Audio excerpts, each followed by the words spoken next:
El barrio La Chimba se fundó y desarrolló en la época de la conquista española, ubicado en esa época, zona de la ribera norte del río Mapocho. Era denominada La Chimba, donde vivían los indígenas y la servidumbre española de escasos ingresos que comercializaban artesanías. La Chimba significa al otro lado del río, refiriéndose al río Mapocho. Santiago tenía la infraestructura de un tablero de ajedrez. Lentamente se fue propagando creando conventos y monasterios, entre otras edificaciones, produciendo un cambio tanto a nivel de barrio y de ciudad, a causa que la gente más acomodada fue emigrando a sectores mejores para la época. En este documental te mostraremos algunos de los lugares que son de gran importancia patrimonial. La ciudad de Santiago fue fundada en el barrio La Chimba por Pedro Valdivia en el año 1541.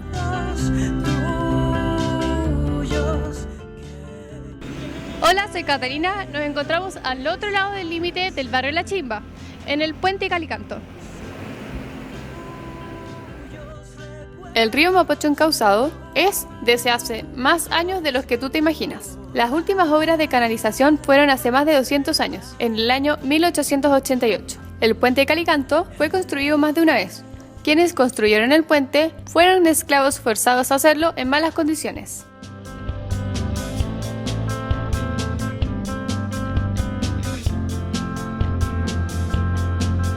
Se graban como espinas dentro de mí, tratando de trazar un pedazo de ti.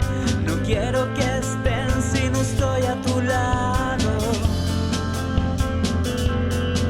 Son tuyos recuerdos, tuyos que quiero. Esta es la casa de Pablo Neruda, un famosísimo poeta chileno que marcó historia en nuestro país y en el mundo. Fue ganador del Premio Nobel de Literatura en 1971. La casa está ubicada en Bellavista, en Fernando Márquez de la Plata 0192, comuna de Providencia. La Chascona actualmente es una casa museo, destinada a difundir la vida del poeta y sus colecciones de obras, tanto de pintores como muebles u otros objetos. El museo es apto para todo público, de martes a domingo de 10 a 18 horas, con una tarifa de entrada preferencial de 1.500 pesos chilenos para los estudiantes llevando su credencial universitaria y para el público general 5.000 pesos chilenos. Pablo Neruda la empezó a construir en 1953 para Matilde Urrutia, quien era su amor secreto de entonces. En honor a ella, la bautizó La Chascona, un apodo que él le daba a ella por su gran cabellera rojiza. Es un hito muy potente, ya que tiene una arquitectura muy singular. Fue encomendada al arquitecto catalán Germán Rodríguez, quien recibió bastantes intervenciones por parte de Neruda sobre el diseño. En el living hay pilares de troncos de ciprés, que hizo traer especialmente desde el sur del país. La Chascona tuvo su muerte y su resurrección. Neruda muere en la Clínica Santa María de Santiago. Matilde se dedicó a reparar los daños de la casa. Vivió ahí hasta su muerte en 1985.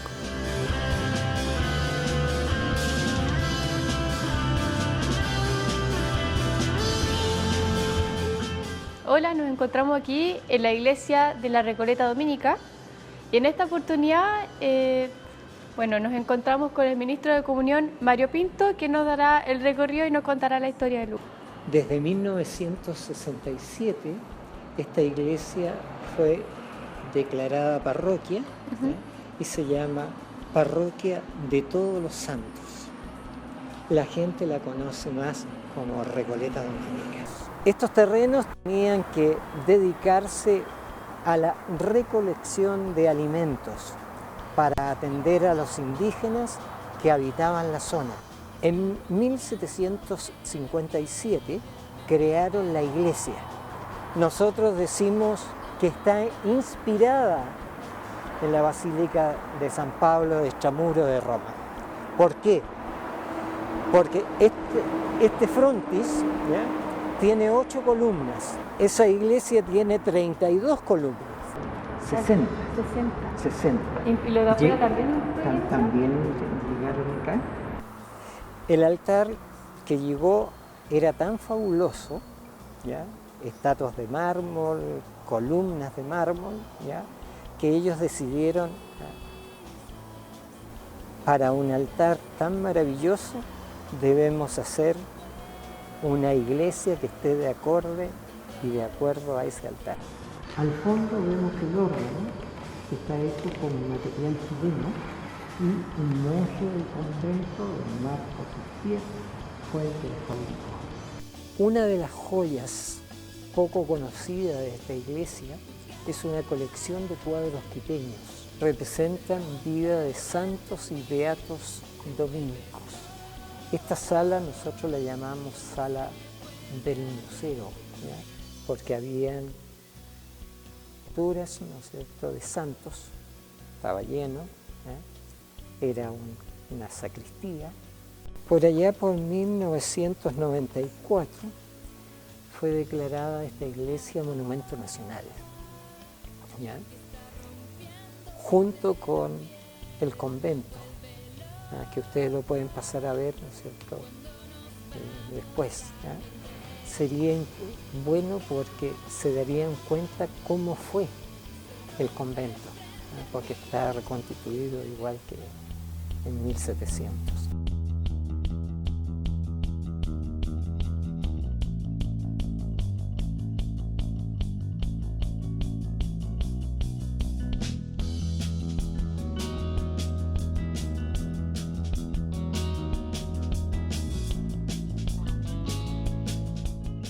Aquí nos encontramos en el Centro Patrimonial de la Recoleta Dominica con Carolina. Carolina, ¿cómo estás?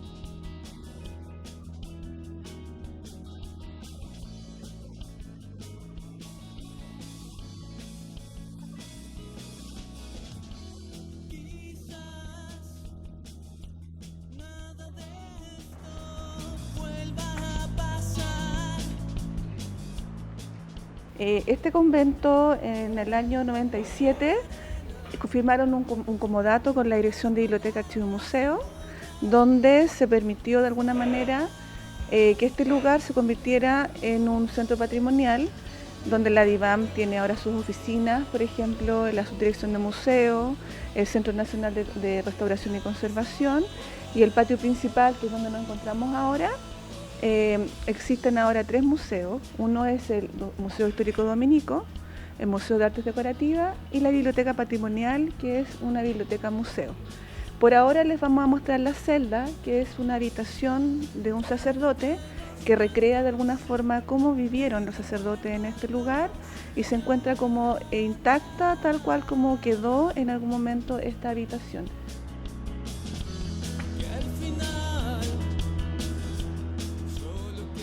Bueno, acá nos encontramos en la celda, que es una habitación de un sacerdote dominico, y este lugar del Museo Histórico Dominico de alguna forma representa lo que es una habitación, en este caso, de un sacerdote dominico, que la celda principalmente tiene la importancia que es un lugar íntimo donde se llevaba la oración del sacerdote y también el descanso y el estudio. ¿Y cuántos años crees tú que tiene más o menos este lugar?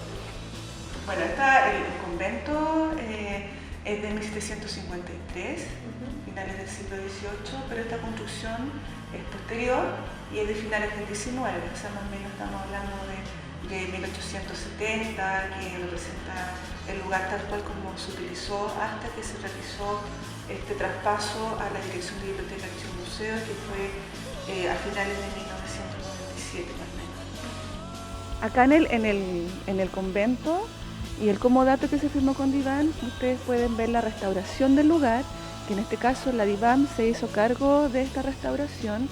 En este caso son restaurados los muros del convento, estos pilares que tampoco existían en su totalidad todo, que es en este caso roble americano. También se restauraron las baldosas que ustedes ven.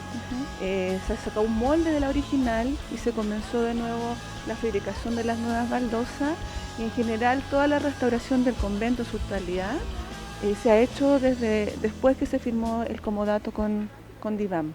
Así que eso es lo que todos apreciamos ahora, lo que podemos apreciar es una restauración del convento que se da desde la firma del comodato. La biblioteca abre sus puertas a la comunidad y público en general y se transforma en un museo, museografizando sus colecciones Y en este momento, por ejemplo, nosotros tenemos exposiciones temporales en las vitrinas que ustedes ven acá, donde mostramos libros de la colección a nivel de contenido y también estético. Y lo importante es que esta biblioteca también puede ser consultada por las personas y está abierto de lunes a viernes para ser consultado en sala. Son colecciones importantes, primeras ediciones, en su mayoría es de imprenta europea, que llegaron a Chile casi con la llegada de los sacerdotes dominicos también, que ellos comienzan a llegar en el 1400 cuando llegan los españoles. Por ser una biblioteca que solamente se manipuló o se consultó o se investigó por los sacerdotes, está en muy buenas condiciones. Se puede sacar fotografías pero sin flash. Ya, buenísimo. Tomen nota. Acá están los guantes de algodón, como les mencionaba, que con esto se manipula la colección. Acá, por ejemplo, tenemos un papel perforado, que es un papel de trapo, de algodón, que es más o menos el papel de la época. Las líneas verticales y horizontales en su fabricación, que es artesanal. Y los libros del siglo XVI, XVII, XVIII, XIX en general, son de este tipo de papel, como les mencionaba, de género, de trapo, que le llaman en ese tiempo. En este caso, la mayoría de las veces los grabados o las ilustraciones son en técnicas de grabado xilográfico, ¿ya? Que se van imprimiendo en el interior de los libros. Y la imprenta, en este caso la tipografía, son de tipos móviles, es decir, como en el origen de la imprenta también.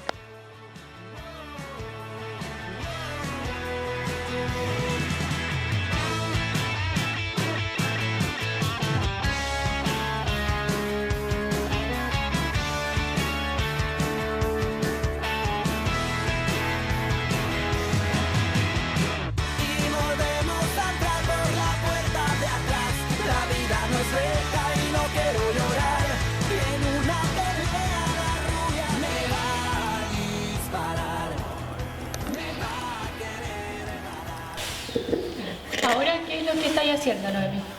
Pues ahora estamos eliminando el barniz porque estaba muy oxidado y tenía además como un exceso de cera de un tratamiento anterior, del pasado. Entonces eso como atraía mucho polvo y la resina del barniz y los aceites oxidan y amarillean. Entonces hay que limpiarlo para que se vuelva otra vez a recuperar la lectura de la imagen. Lo que pasa es que la zona de la cartela, al ser más delicada a la fricción, sobre todo las letras, que es muy detallado, hay que ir haciendo letra por letra. ¿Tienes que probar con cada color cuánto tienes que poner de ese líquido? Pues primero se hace una evaluación sobre distintos colores para ver la solubilidad del barniz con distintos disolventes. Y de ahí se selecciona el que va a afectar solamente a la limpieza del barniz, lo que retira la parte oxidada. Y igualmente, aunque se evalúe qué disolvente se usa, luego se va con cuidado dependiendo de los colores. En algunos casos se tiene que cambiar de disolvente o bajarle la concentración. ¿Cuánto tiempo llevas restaurando este cuadro? Pues llevaré como 2 meses más o menos. ¿Y ahora estás terminando de la renovación? Ahora ya estamos terminando. Bueno, trabajé con 2 chicas más y ahora ya quedaría esta zona que se ve aquí oscura, que es la que está más saturada y con más brillo porque todavía tiene barniz. Esta zona y una parte de arriba y esto.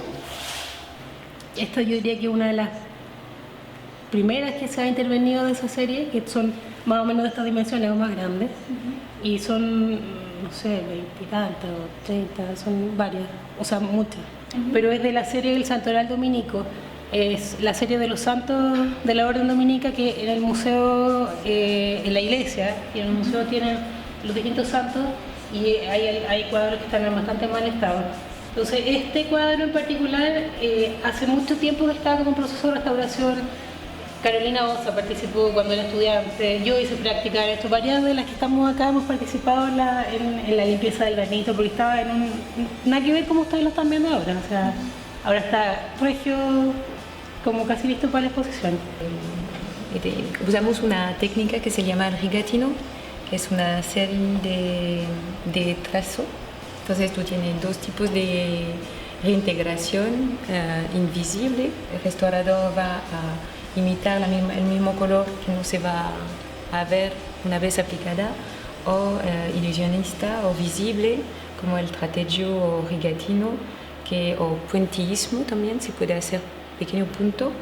Tuvimos que investigar para ver si había una foto, y encontramos una foto pero muy chica y con poca definición, entonces como que permanece un poco complicado el tema de la reintegración de esta parte del cuadro. Sí, esto están en sectores que están cerrados, no están abiertos al público, pero están en bastante malas condiciones, tienen muchas deformaciones, tienen intervenciones anteriores que muchas veces hacían las monjas, o hemos tenido otros cuadros que las mismas monjas los restauraban, entre comillas, con las mejores intenciones, pero con materiales que no eran los adecuados o con técnicas que no eran las adecuadas.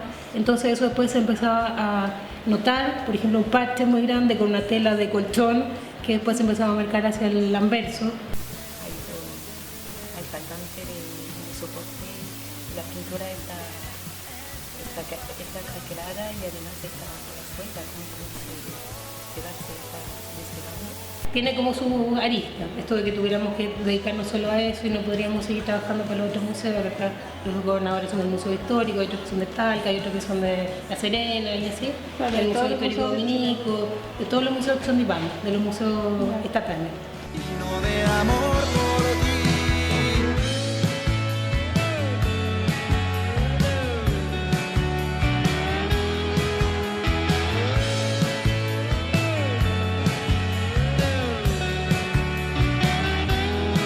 A un paso en falso hay 1000 atajos.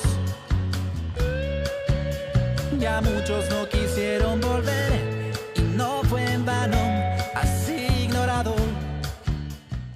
Ahora nos encontramos en el patio principal, Carolina. Sí, estamos en este jardín, en este patio, con esta palmera que ustedes pueden ver acá, que tiene más de 200 años, que es como un registro ecológico de este lugar, junto a otras floras, otros árboles también. Y los quiero dejar invitados principalmente para que vengan a conocer este lugar, que es gratis, que funciona de martes a domingo en horario de museos, y también nosotros como biblioteca de lunes a viernes de 9:30 a 1 y de 3 a 5 de la tarde. Está abierto todo el año. Muchas gracias, Carolina, por tu invitación. Bueno, nos vemos en el siguiente recorrido.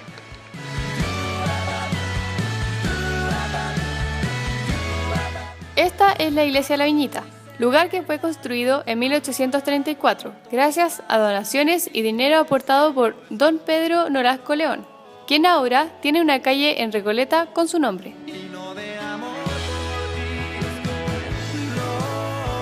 La Viñita es una iglesia que se constituye en el primer lugar católico físico de Chile.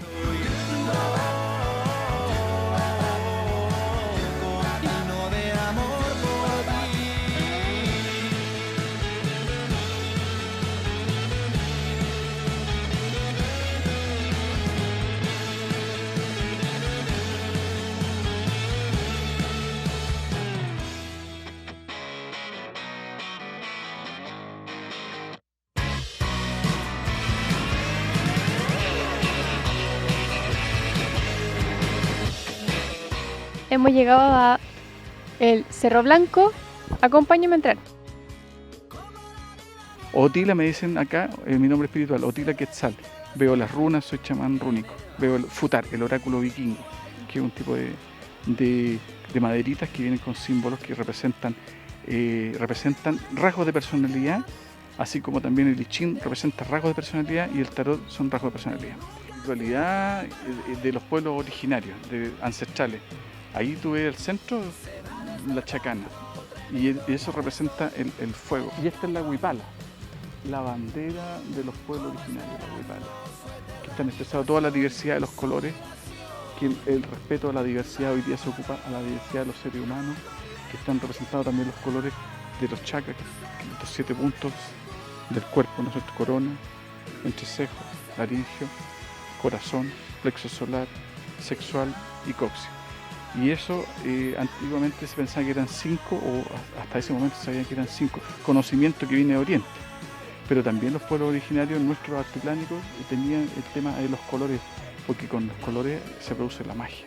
Usando la Chimbayer, hoy y siempre, ese es mi segundo libro.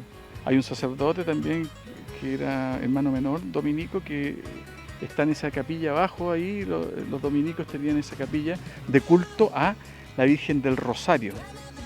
Y dicen la Virgen Negra, la Virgen de la Viña. Pero esa Virgen Negra, la de Montserrat, que está hoy día, antes los dominicos tenían otra, la del Rosario. O sea, eso no lo sabe toda la gente. Ellos pusieron la Virgen de Montserrat, ¿quién es? Después. Porque estuvo en 4 puntos, este Cerro Blanco tenía 4 puntos y este era un cerro más alto. Con este construyeron Santiago, con este construyeron la Moneda y todas las casonas y los palacetes con la piedra caliza. Acá se juntan, se crea la parte de las casas altiplánicas que se hacen de barro. Aquí la construyeron los que viven acá en el cerro de la comunidad de Conacín, construyeron esto de barro con paja y lo hicieron muy bonito y les quedó bien. Hay un poco está terremoteada y está hecha con totora por fuera y aquí hace una ola, hay un altar y aquí se ponen los aguayos, son estos. Es un altar, entonces tú lo tiras en el suelo, lo tiendes y cuando lo tiendes te sientas ahí y compartes con tu pololo, compartes con las amigas, con los amigos en el pueblo altiplánico y ponen la comida, pero también ponen la hoja de la coca, que es una planta sagrada, la planta maestra, que los hermanos te van a mostrar ahí, que tienen más allá hojitas, y pasaban y bajaban por allá por el cerro Huachuraba, corriendo hasta acá y llegaban hasta acá caminando los chasquis. Era el correo, era el email que había. Entonces uno masca y la muerde. ¿Se come o se mascan? Se muescan más. Ah, yo sé que no se traga. No, Ah, ya. te enferma. Ah, Porque te produce esto para no tener hambre y para tener fuerza, energía y correr los chasquis. Pero también es un rito que se hace en el fuego al espíritu de la hoja que te sana. Haces tus cachivaches y con esto con tabaquito y con una hojita de coca y el fueguito, ahí va agarrando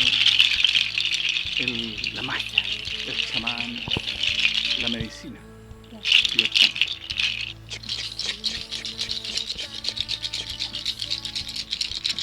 Y por canción, una cancioncita espanta los males. Dice así, por ejemplo: Águila sagrada, ven a mí, que la Pachamama es para ti. Y eso se canta y se repite y después empieza a bailar y después te sentís bien. Quien canta, su mal espanta. ¿Hacia arriba? ¿Ya? Ahí llegamos, ahí arriba está la huaca. Mira, en ese arbusto allá, allá arriba no se ve, pero allá está la huaca. Ya.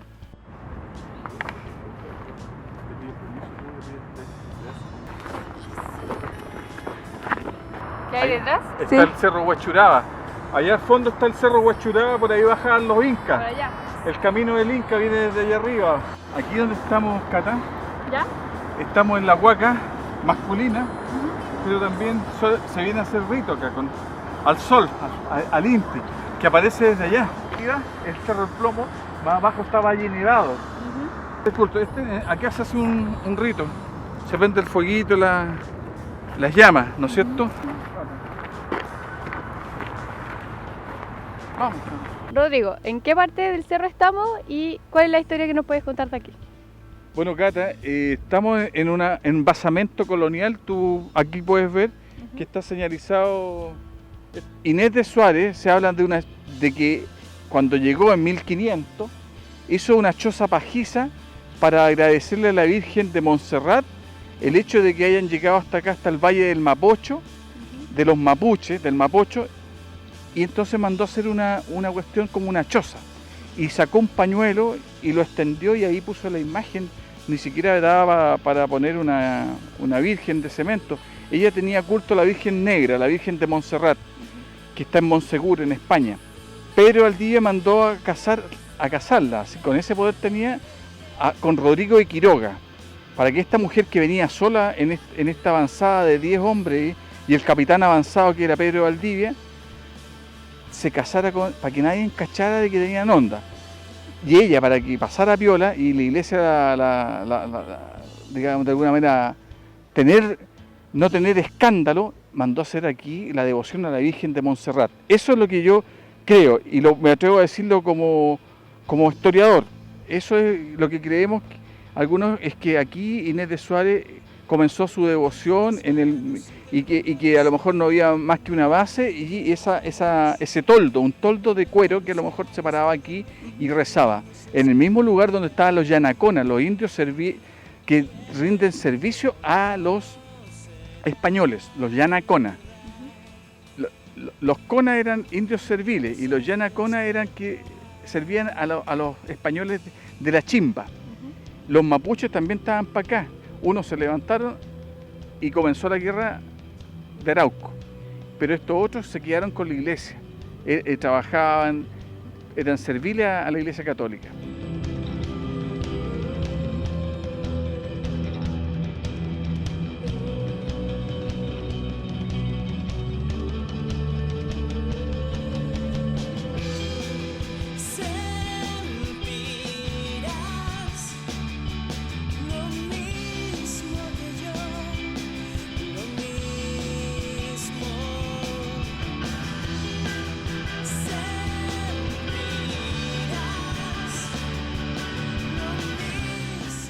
Nos encontramos en el Cementerio General, que se inauguró el 9 de diciembre de 1821 por Bernardo Higgins, que en ese tiempo era el director supremo de la patria.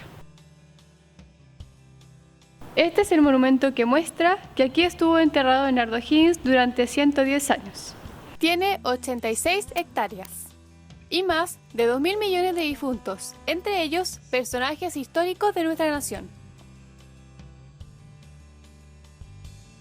La construcción se inspiró en personajes como Benjamín Vicuña Maquena y se diseñó una pequeña ciudad para los muertos con calles y pequeñas casas. Dicen que es para tener el recuerdo eterno de los antepasados. Y a personajes históricos como Violeta Parra, gran cantante chilena, y a Amanda Labarca, una destacada escritora y profesora. Personajes que se destacaron en todos los ámbitos del desarrollo del país, tanto en artes como políticas, ciencias, social e intelectual.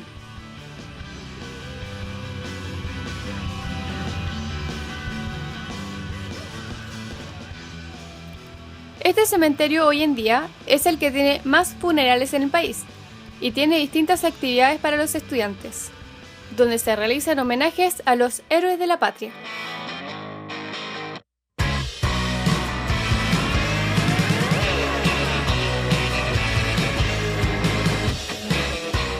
Hay personajes como Bernardo Higgins, entre otras figuras públicas, que realizan relatos representativos. La ruta histórica patrimonial se realiza de martes a jueves, de las 10 a.m. y a las 3 p.m.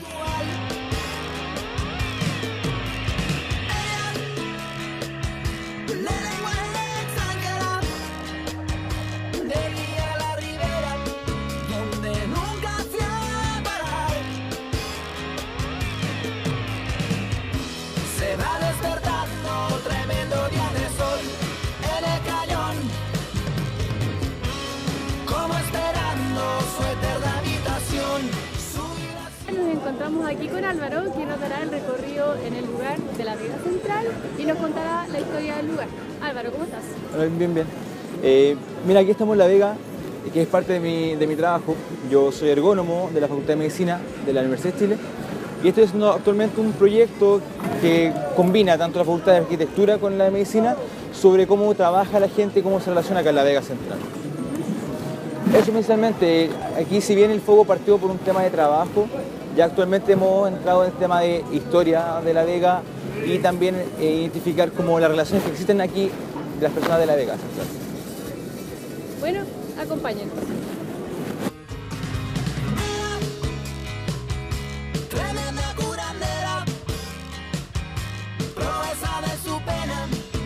La montaña principal y nos dormimos.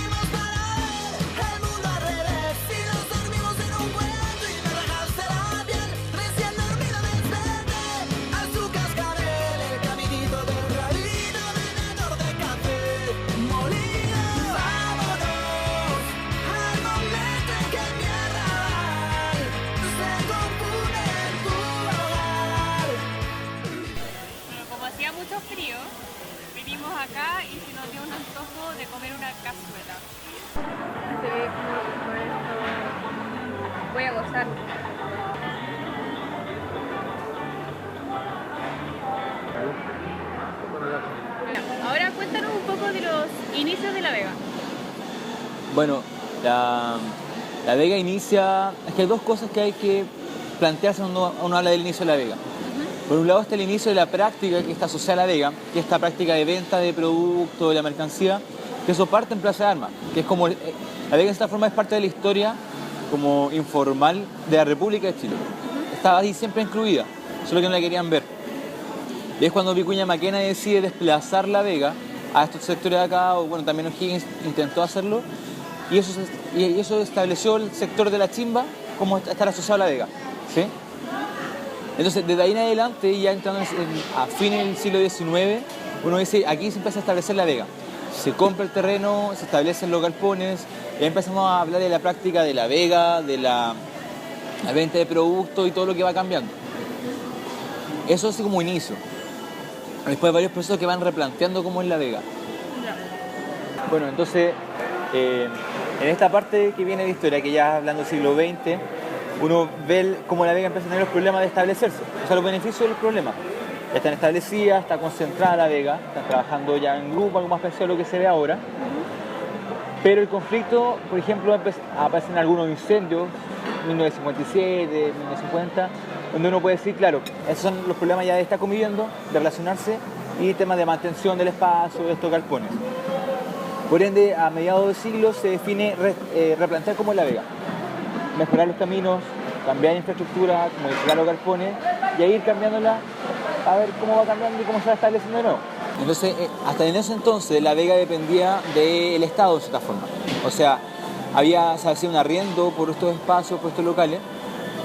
El conflicto se empieza a aparecer ya con una aparece gobierno militar, donde hay un vacío en toda la estructura del Estado y ya en el 80 se replantea esta posición.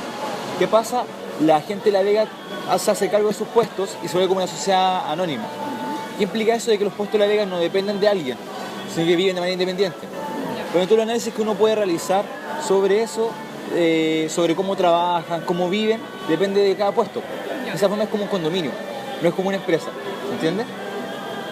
Entonces, por lo mismo ya uno ve la visión como actual de esa La Vega, una Vega que está tratando de modernizar, está tratando de adaptar a nuevas necesidades que tiene el mundo y Chile en particular, pero con esa barrera de que hay que organizar a cada sector para redefinir lo que se quiere. Por ejemplo, en La Vega existe una administración central que se encarga de los ambientes, de los espacios, infraestructura, pero no lo que pasa en el puesto. Lo que pasa en el puesto depende de cada puesto, de cada grupo, ¿sí? Eso. Ya, y hoy en día se sustenta gracias a que es como la picada, por decirlo así, de Santiago. Claro, porque ahora no solamente tienes elementos que son de comercio, hay elementos de turismo que se suman. O sea, La Vega no es solo atractiva porque es la fuente de ingresos comerciales. Por ejemplo, existen otras grandes vegas como la de Los Valledor. ¿Por qué es importante? Porque turísticamente también es atractiva. Uno ve que pasan turistas por acá, que se van a relacionar, pero además es muy interesante lo que se ve. Es muy bonito. De hecho, La Vega ha salido en unos rankings en los últimos años como uno de los mejores o de los mercados más bonitos en el mundo. Entonces, nuevamente, empieza a jugar con esa dualidad. Cada puesto vive su sistema comercial, insisto, por recursos propios y también atrayendo turismo. Y la administración se encarga de atraer o hacer un nuevo sistema de cómo atraer más gente y cómo ir trayendo más gente.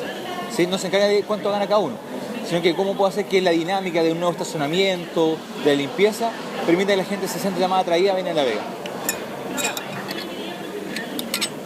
¿Y qué importancia tiene hoy en día La Vega Central en cuanto al bar La Chimba, como era antes y como es ahora? Es que la Vega Central y La Chimba en particular siempre ha sido como el barrio de las minorías que se establecen en Santiago. Por ejemplo, en su inicio, población indígena, población rural, venía a Santiago a convivir o a habitar incluso esta zona. Pero actualmente uno encuentra esos mismos grupos, pero también encuentra grupos, por ejemplo, de inmigrantes que hacen su trabajo acá y se vienen a involucrar tal como todo. De esta forma es una opción de trabajo viable, plausible, que permite acceder a un sistema laboral y por ende que ya está trabajando y poder relacionarse con Chile. En cierta forma la Vega es esta casa que alberga a toda esta gente. Pero sale como esta frase de después de Dios está La Vega, pues es una casa. La gente aquí la ve como un sistema social que te protege, que a pesar de todos los problemas que puedes tener, aquí tú te puedes descansar incluso. A pesar de que estás trabajando, igual vienes a descansar, porque te sube el ánimo, SESAF sirve como ese sistema de protección social. Si son esas personas que es minoría, que están en desprotección social por el Estado o por otro elemento, ellos se ven protegidos con esta gente. Por último, si un día te falta algo para ganar dinero, te falta dinero o trabajo, trabajáis acá, sacáis el día y te lleváis unas verduras para la casa y estáis listo. Salvaste el día. ¿Sí? Esa importancia, o sea, el sentido de la chimba y lo que valía la chimba antes se mantiene aún. Se ha replanteado un poco el concepto, pero sigue siendo lo mismo, sigue estando en la cabeza, en los corazones de todas estas personas. Bueno, esto fue el documental del barrio La Chimba. Muchas gracias, Álvaro, por tu participación, aparte del documental, y vamos a seguir disfrutando de nuestra cazuela. Nos vemos en otro capítulo de Santiago Ya. Chao.